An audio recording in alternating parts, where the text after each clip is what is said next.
give the pledge. Okay. Good. My name is Bradley. I am the field director for Congressman Levin's campaign. I hope you are all doing well. I want to thank you all for being here for Mike's 100th town hall.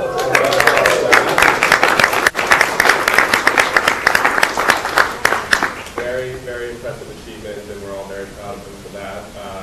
So I want to start by thanking you all for being here, of course, and I'd like to invite two of our friends, Karen Brennan and Bruce Gaffney, up here, and they're going to help lead us in the Pledge of Allegiance. So if you all please stand.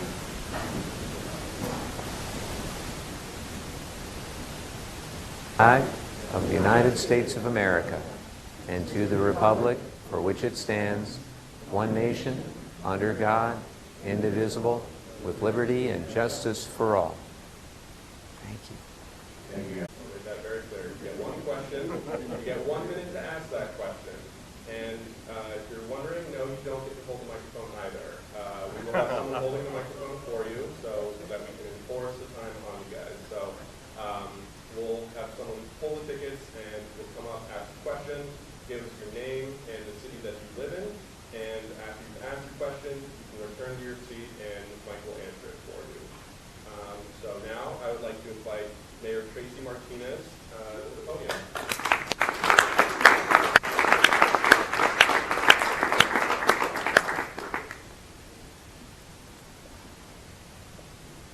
Good afternoon, everyone. Can you hear me? Yep. Okay. Good afternoon, everyone, and welcome. My name is Tracy Martinez, and I'm the mayor here in Del Mar. And joining us today, and here's my fellow council member. And technical assistant. There you go. So joining us today is Congressman Mike Levin, representing the 49th Congressional District, and fortunately for all of us, that includes Del Mar. Mike is a Southern California native and one of the most dedicated servants I have ever known.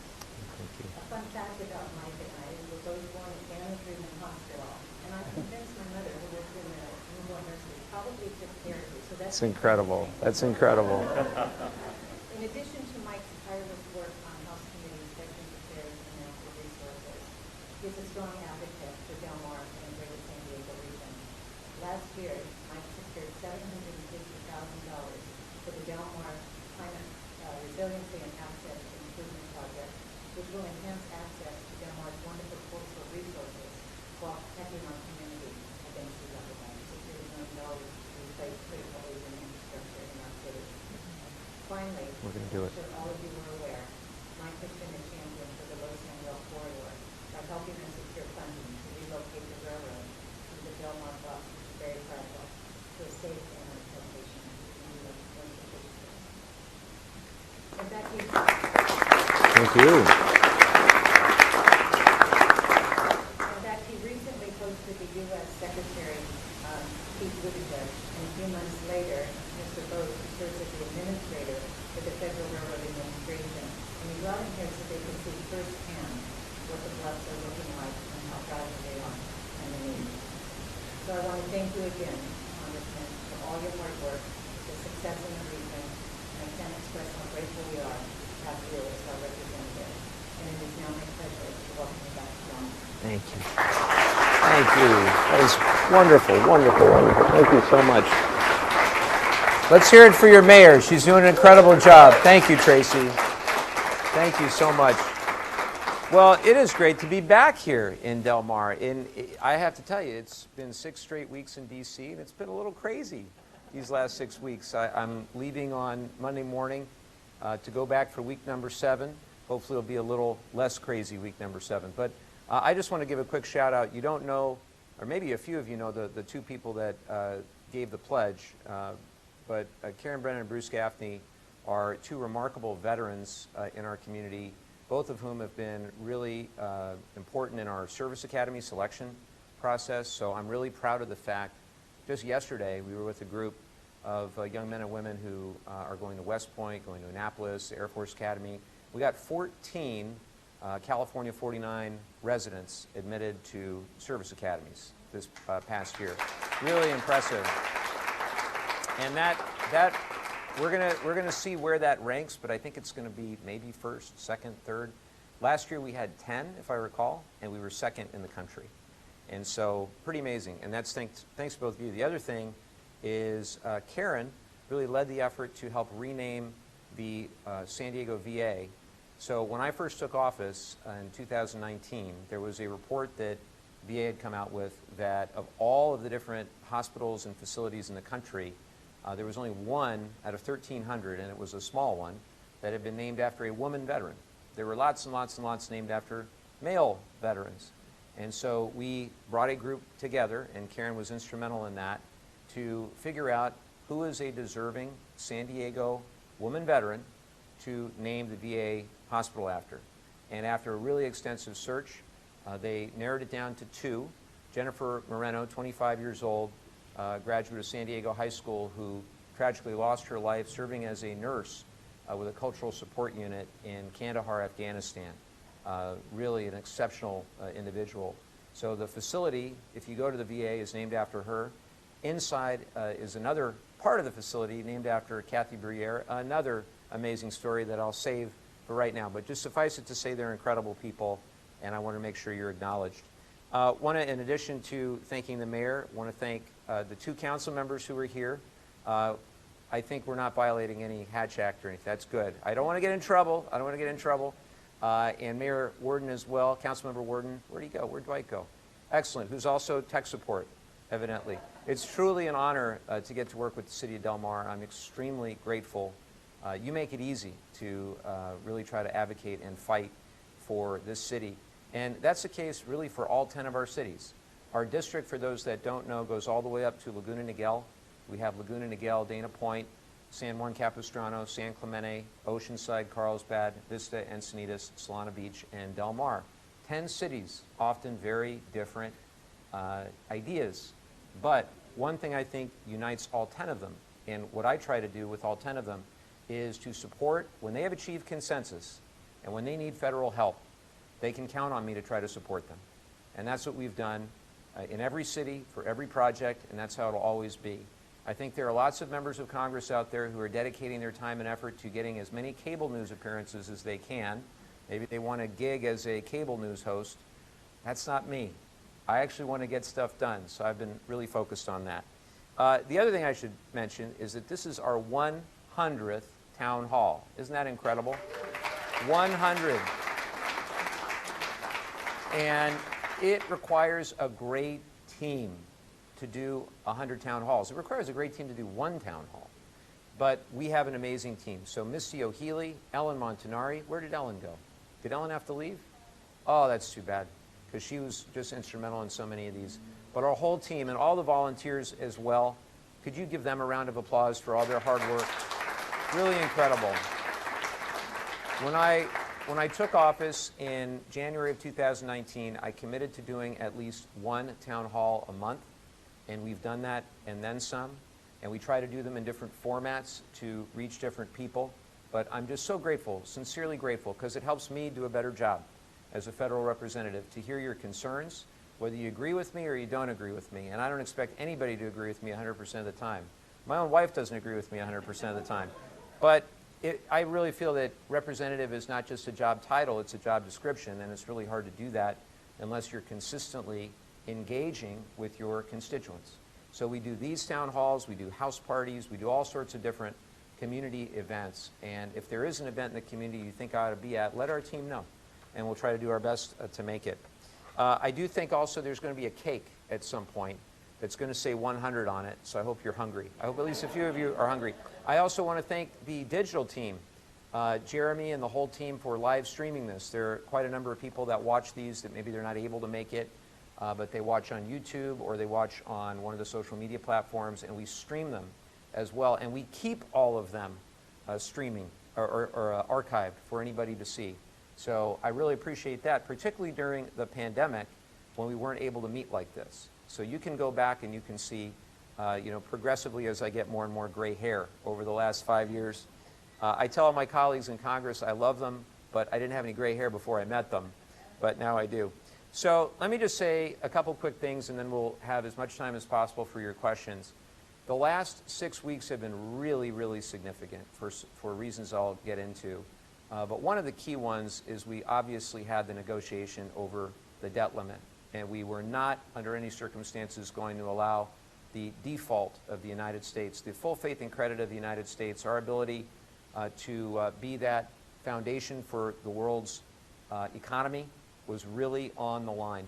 And we can't keep playing with fire. And I have advocated, will continue to advocate, to have a different process where the Treasury Secretary can determine when the debt limit needs to be paid to actually, or when the debts need to be paid to actually pay the debts pursuant to the 14th Amendment. But we'll get there. The key, though, is that we were able to get a deal done. And I think you should take some solace and encouragement in the fact that at the end of the day, despite a very difficult series of negotiations where I knew the people in the room, a couple of them quite well, and at times it didn't look like it was going to happen. But at the end of the day, we got 314 members of the House of Representatives, actually a few more Democrats than Republicans, to agree to that debt limit resolution. It tells me that, again, it shouldn't have to be that way, but there are times when we work together, we can still do big things in the United States of America, and our democracy is still functional. For anybody out there, China or Russia or anyone who would rather autocracy be the stronger force in the world, I think it was a reminder that democracy is still able to function. The other thing I'm very proud of is that we prevented some very bad things from happening by fiercely advocating. For example, a couple weeks before the final debt limit deal, Republicans passed their bill. You remember that?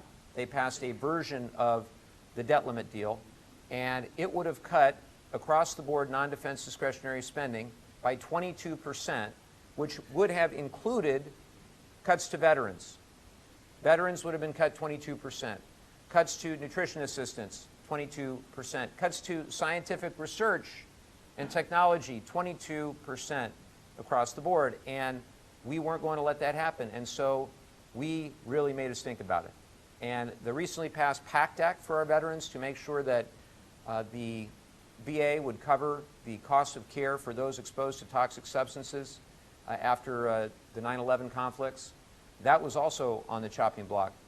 And we weren't going to allow that to happen either. So we got full funding for veterans. We got full funding for the Toxic Exposure Fund.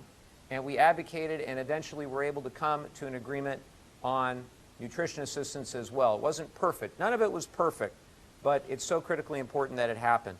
But for me, one of the key things is that it kept intact the historic legislative accomplishments of the last Congress. For example, we passed the Inflation Reduction Act, which was, among other things, the single largest bill on climate action in the history of the United States or the history of any country to dramatically reduce emissions across this country and ultimately around this world. And those policies were very much at risk. They were gutted in the Republican bill. In fact, the Republicans still want to gut those tax policies and are going to do all they can to try to make the fossil fuel interests happy at the expense of our environment and, I would argue, our long-term economic growth. But we were able to fend that off. We were able to prevent that from happening. The same with the historic accomplishments from the bipartisan infrastructure law, from the CHIPS and Science Act, and from the American Rescue Plan. So the infrastructure law in particular has been great for our district so far. We have gotten 6 projects funded for a total of $94 million from the infrastructure law. And we're just getting started. And there are a number of projects, you can applaud for that, thank you. A number of projects that benefited directly here in Del Mar and the surrounding communities. So one that I love is all the entertainment venues that were at risk, the Shuttered Venue Operating Grant. The Belly Up down the street was at risk. We got them $8 million because we didn't want them to go belly up. We were very happy about that. But things that really mattered, we wound up with over $1 million for North Coast Rep as well. But $4 million for the Del Mar Elementary School District, millions more for the city as well. $11.6 million we got a couple years ago to stabilize the current Bluffs situation. So critically important that we do that as we consider the longer term. $9.83 million for North County Transit to modernize the train systems and crossings throughout North County. $30.5 million from the infrastructure law, another $1.5 million before that for sand.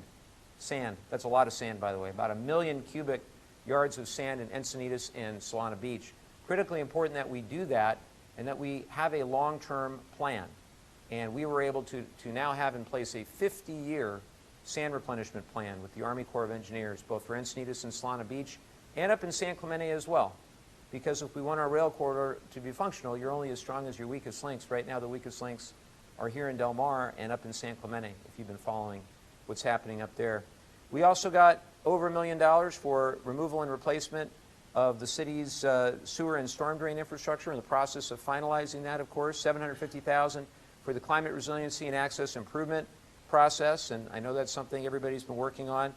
And in addition, every city, you go city by city, we've been able to deliver results like this, and I'm super proud. Doesn't always make the news, by the way, but it's the most significant stuff that we do. That and our casework, where we're helping our veterans and our families and our constituents with whatever federal challenges they may have. That's some of the most important work we do. San Onofre has been something on top of my mind ever since I got to Congress. When I originally got to Congress, the federal government didn't really have a plan when it pertained to nuclear waste management in the United States since about 2009. What had happened is that Yucca Mountain in Nevada was stopped by the Obama administration. Then it was killed by both the Trump administrations and now the Biden administration. So we need a plan B. And when I took office, we had no plan B. We really had no plan A. Nothing was working. All we had was waste here at San Onofre with nowhere to send it. The waste here is the symptom. The problem is there's nowhere to send any of the nation's spent nuclear fuel. So when I started, 2019, we empowered a group of local community leaders, and we asked them for their input, their recommendations. And they gave us great recommendations, and we've acted on virtually all of them. One was to engage with a new group of members across the aisle, Republicans and Democrats, in Congress to engage on spent nuclear fuel. We started the Spent Nuclear Fuel Caucus because a lot of the people that were involved in the policies originally are no longer in Congress. Now we have a group of about 25 that meets, that discusses these issues, that acknowledges the challenges of having a plan. And I'm very proud to say we have a plan. Another recommendation was to look at best practices internationally, places like Finland and Canada and elsewhere where they've been able to actually get stuff done when it comes to figuring out a storage site or multiple sites. And the key to those countries' success is getting consent from one or more communities and having a direct federal investment in those communities. What you saw here, in addition to Yucca Mountain, is you saw places like New Mexico and Texas where companies like Waste Control Specialists in Texas and Holtec in New Mexico were basically jamming their ideas of an interim facility without community consent. And not surprisingly, no consent, it doesn't work. So we have to build consent. So over the last 3 years, I was very, very proud to be working with Jennifer Granholm on this. One of the best things that Joe Biden did was appoint Jennifer Granholm as the Secretary of Energy. She's incredible. Or nominate. The Senate had to confirm her. And Secretary Granholm and I have been working now for 3 years on this, and she was just here last Friday. Did you know that? A few of you knew that. I see a few nods out there. Hopefully I'm keeping you awake. But Secretary Granholm made a big announcement. She said that for the first time in many, many, many years, the federal government would actually try to get the consent of communities across the United States when it comes to spent nuclear fuel storage. So we announced $26 million going to 13 communities across the country. And the first phase will be to engage those communities, to try to develop one or more of them that is genuinely interested in hosting a federal storage site. And once we've narrowed that list down from 13, maybe to 3, 4, 5, 6, however many, we'll begin to negotiate in earnest. We'll figure out how much it's going to take. And the federal government is actually going to compensate one or more of these communities. Now, the waste can't stay here. I think we can all agree to that. Why? A lot of reasons why. Number one, earthquake faults. We've got 2 of them adjacent to the plant. Number 2, population density. There are 9 million of us within 50 miles of that plant. Number 3, national security. Right across the street is one of the most important military bases in the country for the readiness and the preparation of our troops, our Marines and sailors, rather. And we cannot put them at risk. And having that nuclear waste across the street puts them at risk.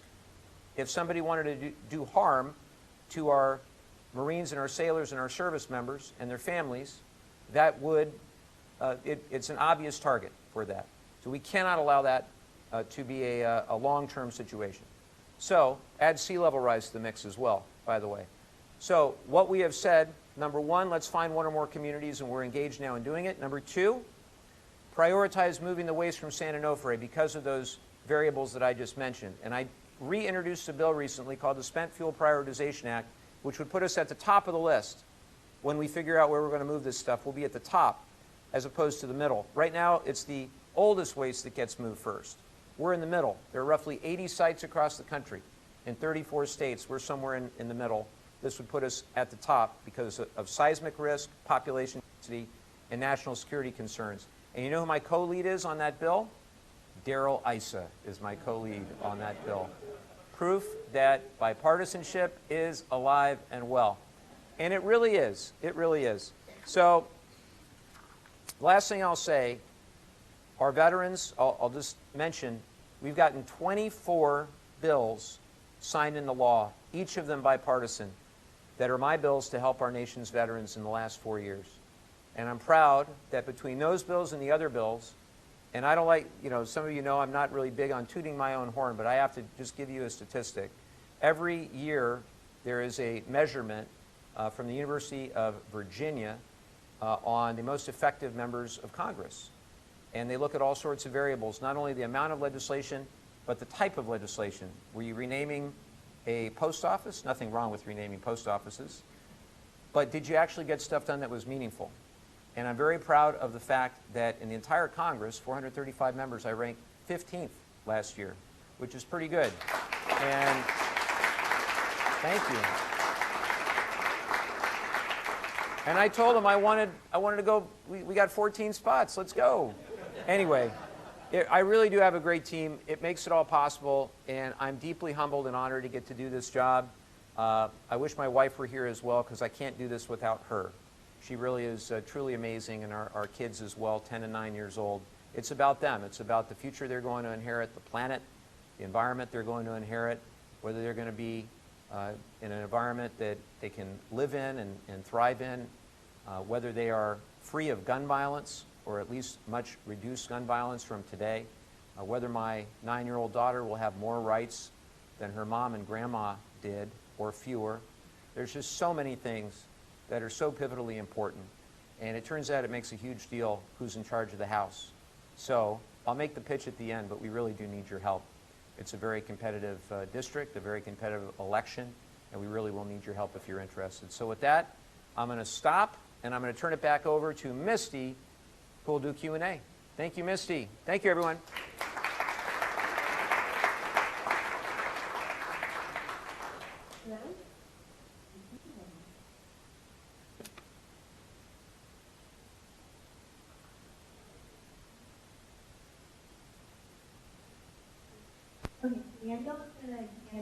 Tickets. That way he is unbiased, and it's being picked very randomly. I'm going to start with 3 tickets. I'm going to call the last 3 numbers on each ticket. If you can come around the back, bend over so that your head doesn't end up in the camera, and then line up and queue here for me, please. After each question, I'm going to call another number, and if you can just queue up when your number's been called, that would be great. 1, 2, 3. Here we go.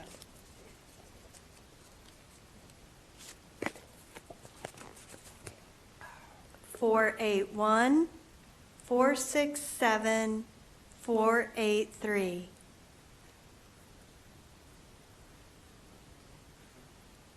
All right, there should be 3 of you. Check those numbers. Unless he got all 3 numbers. No. There you go. There you go. You want to read those numbers again? Oh, that's fine. I don't need to. I trust you. I trust you to do your number. And please, when you come up for a question, please give me your name and let me know where you live as well. And I get to hold it. You can touch it, but I get to hold it. Let me tell you. Greg Hodosovich, San Diego. What was your name again? Greg Hodosovich. Congressman, thank you for your support on the debt ceiling deal. Yeah. Surprisingly, some of people didn't vote it, and I very much appreciate your support. It's a big deal. Thank you. Keep doing what you've been doing. Last year we had elections. On the election trail, I had some questions about San Onofre, just what you were talking about. Yeah, we do have a sort of a cemetery on the beach. And some people asked, why can't we move it locally, just across the highway? Inside the Camp Pendleton, there is enough space there. Just put it there. I understand that it's a global, national problem, but that's what I heard from people here. Yeah. Even some very senior people, why couldn't we move it just across the highway? Put it someplace, maybe even underground. Has it been considered? It's a local solution to a local problem. So yes, it has. Does this work? Push. Let's Is see. it green? There we go. So yes, it has been considered, and I've had a number of discussions with all the relevant stakeholders about that possibility. So if you think about where the waste currently is not good, there are really a few variables that I mentioned, and they're the basis of our Spent Fuel Prioritization Act, the bill I have with ISA. So earthquakes, population density, and national security concerns. Moving it directly across the street really doesn't address any of the three, and that's the problem. Thank you. 472, 470.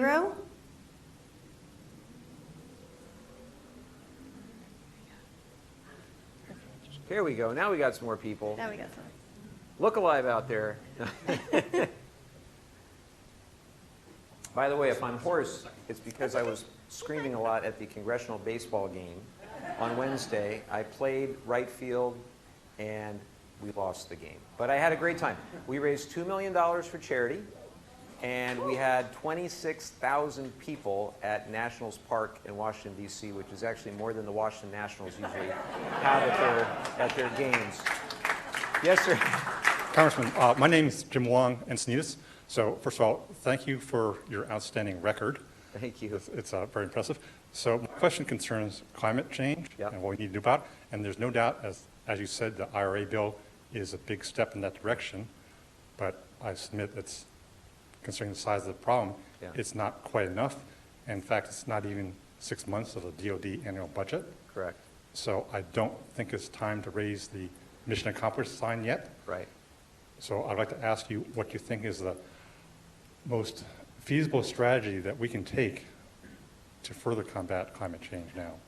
That's a great, what was your name again? Oh, Jim Wong. Jim, I couldn't agree with you more. We were told, remember where we were, we were told, Jim, that we couldn't get anything on this done. And I was told when I started running and I put Clean Energy Advocate on my ballot title that I was crazy for doing that. A few of you remember that. So we just fought for it, and Speaker Pelosi started the Select Committee on the Climate Crisis, and we made a whole bunch of recommendations and put together a huge report.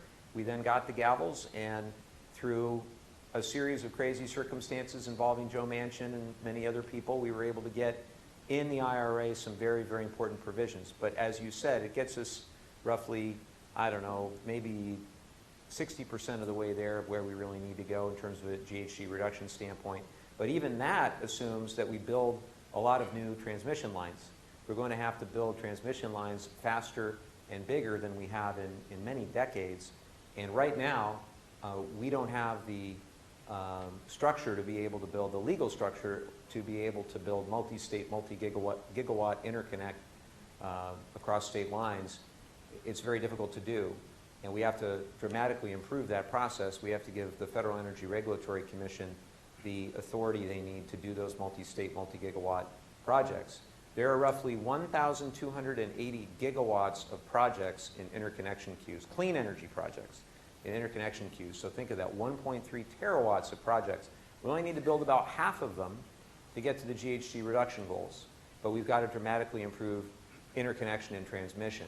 That's number one. Number two is we've got to continue down the path of electrification and decarbonization with whatever other bells and whistles we can come up with. There are many, many, many ideas that we had in the Select Committee on the Climate Crisis that we weren't able to implement. One of them, there's a variety of different measures around pricing carbon or around having different carrots and sticks for utilities to clean up their act as well. And so we've got to ultimately get the gavels back. Because right now what's happening is the Republicans are doing everything they can to try to empower the fossil fuel industry. The biggest threat, I was talking to a number of my Republican colleagues who I have great appreciation for their viewpoint. I try not to judge them as human beings. I think they're trying to be good representatives of their communities. Many represent coal or natural gas. He's given me 30 seconds. But at the end of the day, they want to double down on the dirty energy policies of the past rather than accelerate towards a clean energy future. So let's get the gavels back. Let's take the House back. Let's recreate the Select Committee on Climate with Speaker Hakeem Jeffries. I'm ready to serve on it, and I'm ready to get the other stuff done that we couldn't get done before. Thank you for the question.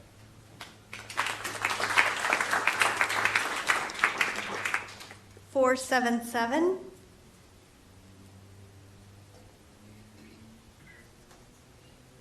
4, 6, 6. I think you called 472. Yeah, I did. Hello, Mike. Hi. My name is Adam Shapiro. I live here in Del Mar with my wife, Emily. Hello. Thank you for hanging out on a Saturday. Thank you for all the amazing work you do here in the 49th District and Southern California region. My question for you is, within our district, what's your position on stormwater capture and reuse? And do you have any policy goals or ideas on how we can increase our water supply and protect water quality into the future, especially facing crises like climate change? Absolutely. It was Adam, right? Yeah. Thank you. And your wife's name again? Emily. Thank you. Whoever decided to come on a Saturday, I appreciate you, whichever one it was. Maybe it was both of you. I don't know. But yes, Adam, so in the bipartisan infrastructure law, I advocated for a few things that actually made it pretty much intact. I had a bill, so we've got to do recycling, we've got to do desalination, and we've got to do storage, and we've got to do better efficiency, and we have to do all of it as soon as we possibly can, right? There's not a one, it's not a silver bullet, a silver buckshot, right? We have to do everything. And obviously we have to negotiate the Colorado River Agreement again between now and 2026. So with regard to desal and recycling, I had a bill called the Desalination Development Act to provide $260 million to environmentally responsible desal.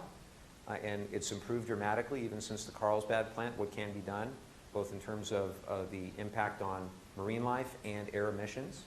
And we were able to get $250 million in the bipartisan infrastructure law. Pretty cool. They told me, when my staff said we're going to take a haircut, I thought, okay, this is not good. But it was only $10 million. I say only. It's a lot of money, but 250 out of 260 is pretty good.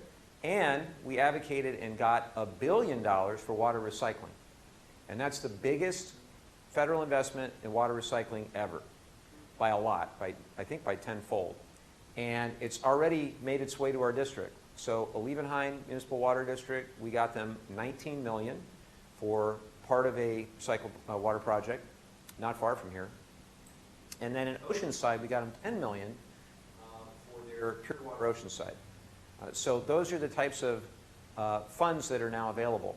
And we are really excited about this because it's for 5 years. We're only on year 2 of 5.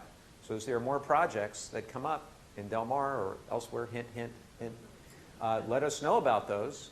And the federal programs aren't designed to pay for all of them, but to pay for quite a lot of them. With regard to storage, unfortunately, it's sort of become politicized, but a lot of the research at Scripps and other places suggests with atmospheric river conditions, and we have like 31 atmospheric rivers in 2 months, 3 months, that we better get on the ball when it comes to storing more of that water. And so I'm working up in Orange County, I'm working with the Santa Margarita Water District on an inflatable dam project that'll help with water storage up there. And it's got to be about being as self-sufficient as we can be. The good news, and Dwight and others can back me up, I think San Diego and Orange County have been doing better than virtually anybody in the United States on this for the last couple decades. And so the rest of the country, I think, like Arizona, Nevada, I think they can, they can learn some stuff from us. But I really appreciate that question. And I serve on the water subcommittee, by the way, so I love this stuff. Thank you. 471.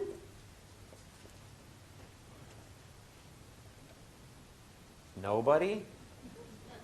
464. There we go. Oh, I'm in trouble.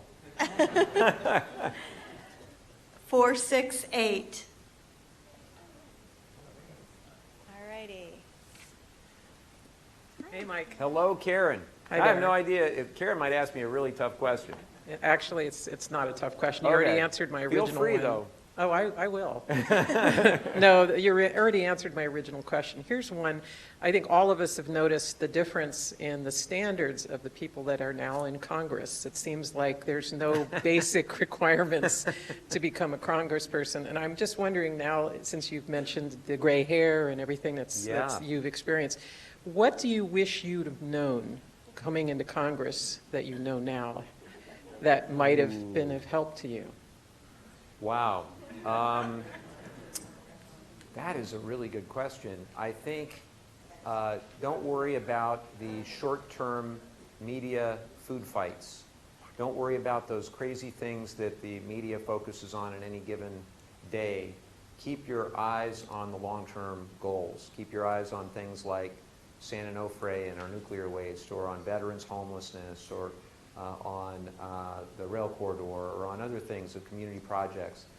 Just stay grounded as possible, because when I first got there, you're asked constantly, what do you think about this and that in the national narrative? And I am a representative at the federal level, so I have opinions, and I'll comment if I'm asked. But I think a lot of my colleagues get stuck in a trap of being too eager to just kind of fall into that very bitter, partisan, polarizing national narrative. And by the way, this is on both sides of the aisle. I think people really do a disservice to their districts when they do that. And so I figured that out fairly quick. And I had some really smart people like Adam back there and others, who really grounded me from the beginning. But I think that is a really important lesson for any new member, for sure. Thank you, Karen. 475. Hello, hello. Wayne Durnitz from Del Mar. How you doing? Doing fine, Mike. Good. Thank you. And I want to thank you for being here today, and thank you for all the wonderful work you're doing in Washington Thank you. on our behalf. Thank you. I've been really concerned lately about the situation with our Supreme Court. Yeah. And I know that's related to the political issues. And as far as our national politics are concerned, at the moment, to paraphrase a very wise pundit, we have, as Democrats, we have every reason to be confident and no reason to be complacent about the 2024 elections. Mm-hmm. My hope is that we can retain the White House, re-elect Joe Biden, and capture control of both the House and Senate. Given that as a premise, are Democrats in the House doing any planning with respect to how we take care of the problems we have with the Supreme Court? Mm-hmm. We are seeing it do tremendous harm to the progress that's been made for the progressive agenda with respect to women's reproductive rights, with respect to gay, lesbian rights, and other important matters. Yep. So I hope somebody's working on a contingency plan that we can push forward. Can you talk about that? Sure. Well, thank you, Wayne. And we are, and we share your concerns. I think there are a number of bills in the House right now about reforming the court. The president has not indicated that he would be supportive really of any of those. In fact, the opposite. He's definitely an institutionalist, and he wants to preserve the independence and the ability of the Supreme Court basically to govern itself. But they've demonstrated recently they're woefully ineffective at governing themselves. If you look at what Justice Thomas has done, and it's just extraordinarily disappointing. Even if you disagree ideologically, as I do with Justice Thomas, nonetheless, you would hope that as a justice he would conduct himself personally and professionally in a manner commensurate with an office of that responsibility, and I would argue he has not. And John Roberts is somebody that I have a great deal of respect for, even though I don't agree with him always or often ideologically, but I think he has generally comported to high ethical standards, and he now has a chance to define his legacy one way or the other. If he's willing to actually force, the Supreme Court is the only court doesn't have a code of ethics, doesn't have any transparency with regard to how the justices are receiving benefits or income the same way that we as members of Congress do. And those rules are good rules. Those rules are there for a reason. And it goes back to the professional standards and some of the people, I can think of George Santos, right? Somebody like that. I don't know what I think of George Santos other than he needs to be expelled from the House.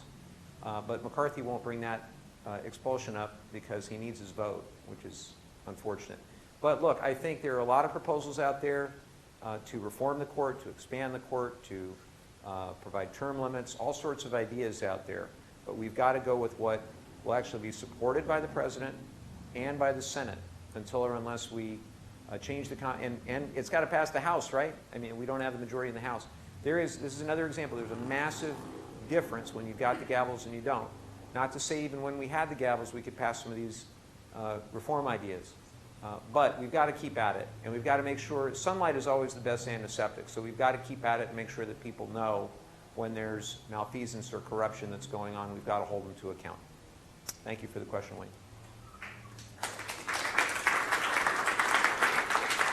473. 473, I think, went home. 476. There you go. 476 is here. There we go. 1 out of 2 ain't bad. We're all right. Hi, Kathy Flynn from Solana Beach. First of all, thank you so much for all the hard work you do for the people in your district. Yesterday, I received an email from one of my ESL Ukrainian students regarding new legislation apparently introduced by Congressman Quigley, Fitzpatrick, Keating, and Kaptur, related to extending the Ukrainian stay past the 2 years and even perhaps permanently. I'd like to know what you think about that and whether you think there would be any bipartisan support for it. Well, I'm friends with all those people that you just mentioned, so I'd be happy to look at the bill right away. It sounds like something that I'd definitely be interested in supporting. I think it's critically important that we do all we can to support Ukrainians who are here and to support Ukraine right now. And I'm really grateful for so many in our community who are engaged, many that I've met that have Ukrainian families, that are staying with them. It really is, for me, one of the key things above all the different local things that we work on and all the rest of it. Democracy has to prevail. It's critically important. And what happens in Ukraine is not just about Ukraine. I think that's really where people get it wrong, and they talk about America first. Well, if you really believe America first and you believe that American democracy needs to be the best hope of the world, and so long as you've got Putin and Xi Jinping and others who are providing authoritarianism as the alternative to American democracy, we've got to do all we can to stand up and fight against that. I think about my own grandfather who fought in World War II and why he fought and why he served. And for him it was about fighting tyranny and Nazism and standing up as a Jewish American for our ideals in this country. And I think that's why I see many veterans here, I think that's why you fought to stand up for American ideals around the world. And we can't lose sight of that. Can't lose sight of that. And yes, it is an investment, but it's a worthwhile investment, and we've got to stay with Zelensky and with our friends in Ukraine until the job is done. And they've been extraordinarily courageous. So I will absolutely look at that bill for my team that's here. Let's make sure we do that right away. Thank you.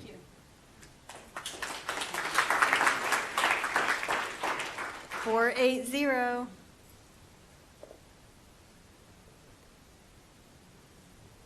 474. Hi, Mike. I'm Jeff Kors from Solana Beach. Hi, Jeff. Thank you very much for being here and taking the time to talk with us. You bet. If we as citizens wanted to advocate with our city governments or county government for things like EV chargers or bicycle parking and bike lanes or public transit so that on a Saturday so that we could come to your town hall with public transit instead of fighting for parking, how would we go about finding out what infrastructure funds are available? Ooh, great question. So if you live in Del Mar, I think you could just hang around after this town hall and speak with your elected officials. But I would encourage you can reach out to our office and we could probably find the answers as well as connect you with the folks at the city level or the county level. You know, the way that, so every member of Congress has access to community projects. They used to be known pejoratively as earmarks, and for good reason they were criticized. And we brought them back in 2020 for fiscal year 2020, or excuse me, 2021 for fiscal year 2022. And we fundamentally changed the way they worked, where I sign an affidavit for every single one that I do not have any sort of conflict, and every member does the same. The other thing for us, it's all about interaction with our cities and our public agencies. So I have up to 15 a year. We've been batting 1,000, by the way, everyone, because we dot the I's and cross the T's, make sure that they qualify. But we work with our cities. I mentioned at the outset we have 10 cities, and I go to each of them at the beginning of the new fiscal year, and I ask them, what is your top priority? And I don't try to, you know, make stuff up for you. I tell you, I genuinely ask you. And then we look into, or maybe I'll ask you for a few, and we'll look into what gives you the best odds of success. And then we go for it, and we get them. So 10 cities, 2 counties, so each county get 1, 2 transit agencies with Sandag and OCTA, and then there's 1 floater. It could be North County Transit District, it could be San Diego Sheriff, Orange County Sheriff, it could be Oceanside Museum of Art got one year. So that's how we do it. I think if every member of Congress did it like that, I think it would work out great. And the last thing I'll say is that the Republicans almost didn't go along with this because we were the ones that came up with the rules. And I reminded them that we set the top line spending numbers and that if members of Congress can't work with local government and counties and agencies to figure out the best and highest use of those funds, then unelected bureaucrats for the Biden administration would do it. When I said Biden administration, they were all in. They were all in. Anyway, I was, you know, talk to us or talk to your city leaders for sure. Thank you. 479. By the way, I thank our friends. I think, which station are you from? CBS? CBS. So if we have the cake, I don't know how long CBS is going to stay, so we should do the cake before they go. Because we have a cake with a big 100 on it. Hi, my name is Dee Rich, and I'm a big supporter. Thank you. Always have been. I live in Torrey Pines, which is 92014, but San Diego now. Okay.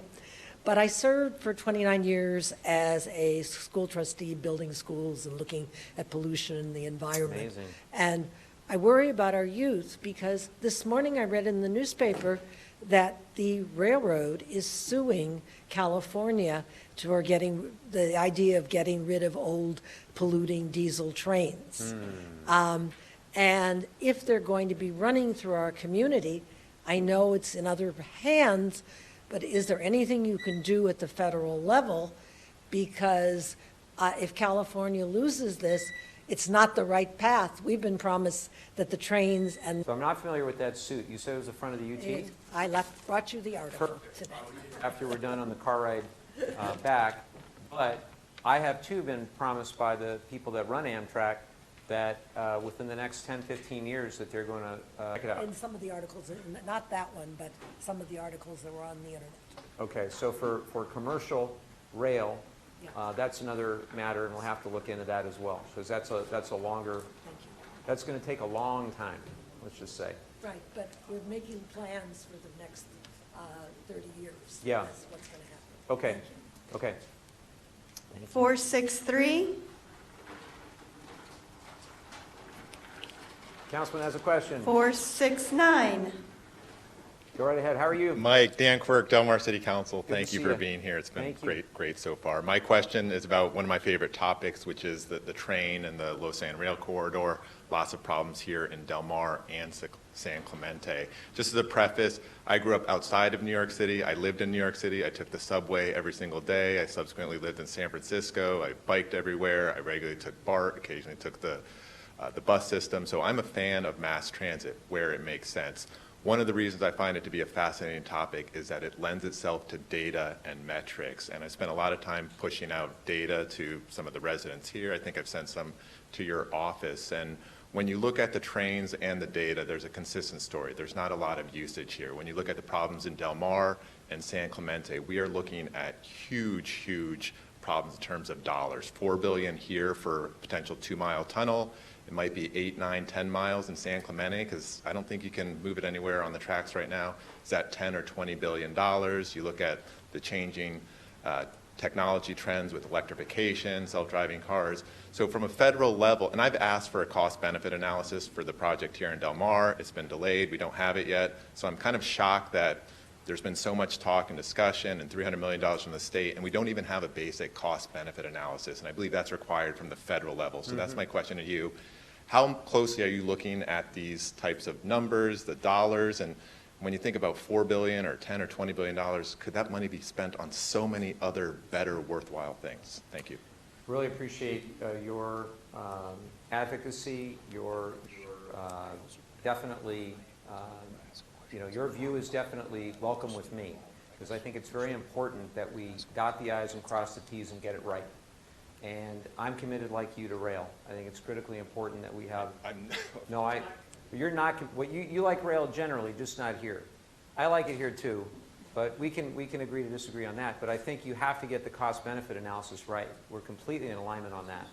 And part of what we're doing is we're trying to get Lausanne as part of the new corridor ID program. So the FRA, Federal Railroad Administration, as part of the bipartisan infrastructure law, created this new program for strategically important areas of the United States.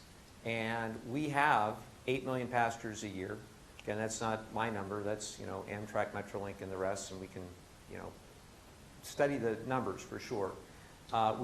This is also really important because of its part of StracNet. So it's part of 5 bases that the military uses to move goods. Some goods that they can't move on roads. Or that they won't move on roads. So that's an important consideration as well. So 8 million people, freight, and military, a strategic military corridor. So if you become part of Corridor ID, what it means is that you get an initial grant of $500,000, which at least begins that sort of cost-benefit analysis at the federal level, at the FRA level.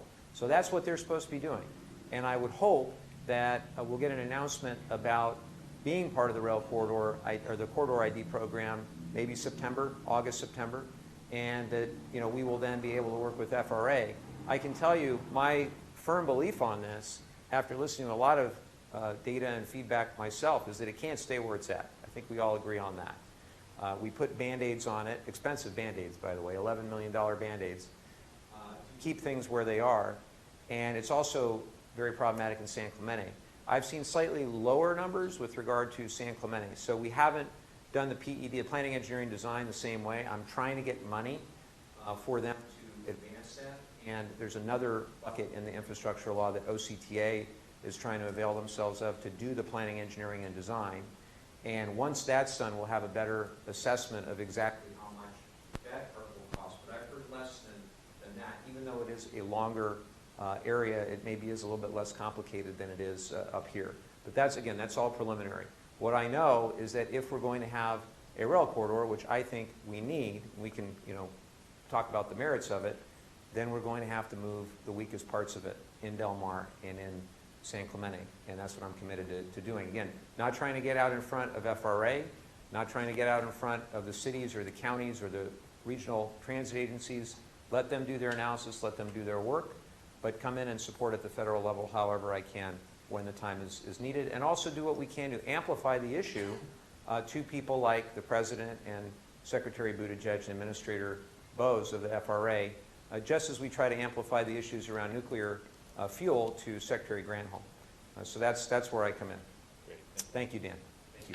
And Congressman, this is going to be your last question, and I'm going to Okay. step in and help Bradley with this announcement really quick. So before you all leave and start enjoying the cake, there were cards on your chairs that are evaluation cards. We always have liked to know how you feel this town hall went and any feedback you have. If we don't get your feedback, we don't know how we can make it better. I can promise you Bradley will read these ever much as closely as I and Ellen ever read them. So we do appreciate your feedback, and it is, again, the only way we can make these better and improve them over time. That being said, are you ready? I'm ready. You're By the ready. way, thanks to my Okay. staff for making this binder that says Happy 100th Town Hall. Congressman, just two parts. First, for your committee that looks at naming Yes. military facilities. They're right there. Okay. Yes. Admiral Don Shelton. He was a longtime Dalmatian. He's the hero of the Vietnamese evacuation. Wow. He was commander of Subic Bay that evacuated 43,000 Vietnamese. And in fact, the helicopters that were leaving the top of the embassy in Saigon were going to Subic Bay. Wow. And he was brilliant. Ferdinand Marcos said, you cannot have any of these refugees on Philippine land. So he put boards over the land so that they didn't touch land. Wow. Okay, the guy's Wow. brilliant. So number one. Number two, NCTD is running out of money.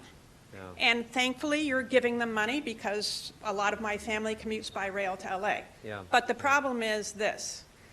They're spending about $1 million. Again, I'm talking as an individual and not as for any organization. They're spending $1 million on litigation trying to justify an environmental degradation of our bluffs by putting 1,400 post holes on the upper bluff and the lower bluff. And as seen in Casa Romantica, Yeah. the upper bluff is just as unstable and the debris falling onto the tracks. Yeah. So please, when you give them money, say it's conditional that you withdraw your STP petition and go through the Coastal Act. Thank you. Got it. Okay. Thank you. What I will say is, let me address Casa Romantica real briefly because I didn't before, and it's really critically important because until we get that fixed, nothing moves. You know. Right. OCTA back, I don't know, 6 weeks ago. I was there like the day after the landslide happened, 2 days after the landslide happened. OCTA.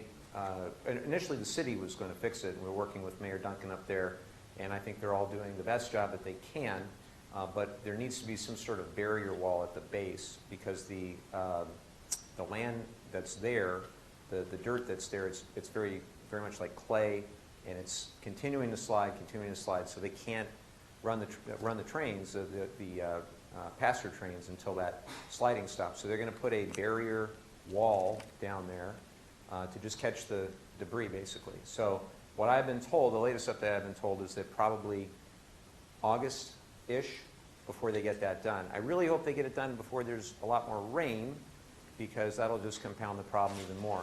Happy to look more into this situation. We've got a great relationship with NCTD.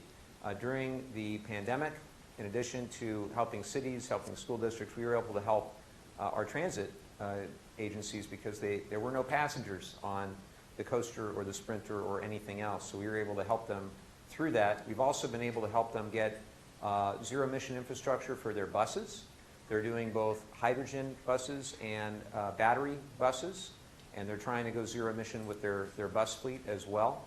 You know, we're there to try to help them, and I'm happy to bring these concerns up with them. Thank you. Thank you. Thank you. Now here's the real question. Is there cake? Okay. And do you have plates and forks? Oh my gosh, that is amazing. Look at that. That's incredible. All right, what would be really fun is if our city leaders would come up here with me. Can they do that? And then we'll take a picture. Mike, can I just say one Yes. last thing while Yes. everybody is still here? For those of you who didn't get your question asked, you could email it to townhall@mikelevin.org, and those questions will get asked. Again, that's townhall@mikelevin.org if we did not get to your question today. I'd like to thank Jacinta Knapp. Where is Jacinta? Thank you for bringing this cake. This is incredible. This is incredible. If I hold it up, can I hold it up? Right around my number. But we got to do it for the camera. All right, CBS, can you get this cake? Okay. We got to get it for CBS. All right, I don't want to break the cake. Because that's what I want them to hear, what I'll say. All right. Thank you, guys. See, he's coming to me. That's probably better. He wants a piece. Thanks, everybody, for coming. Who's ready for another 100? What do you think?